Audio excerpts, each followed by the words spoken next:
Welcome to McPlum, simple solutions served daily. In this video, I will explain how to get your Dodge Ram into neutral.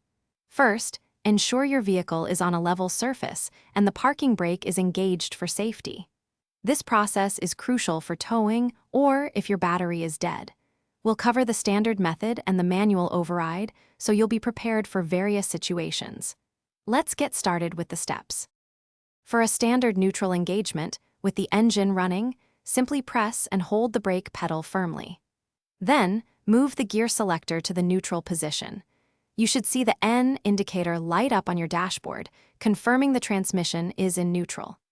This method is straightforward when your truck is operational and powered, allowing for easy movement or towing. If your Dodge Ram has a dead battery or no power, you'll need to use the manual override. First, locate the shift interlock release, usually near the shifter or under a small cap. Insert a small tool, like a screwdriver, into the slot. While holding the tool down, press the brake pedal and then shift the transmission into neutral. This bypasses the electronic lock. Safety is paramount when putting your Ram into neutral. Always ensure the parking brake is fully engaged before starting. The vehicle should be on a level surface to prevent unintended movement. If you're on an incline, use wheel chocks for added security. Never leave the vehicle unattended in neutral without proper precautions. Thanks for watching. Stay juicy and subscribe.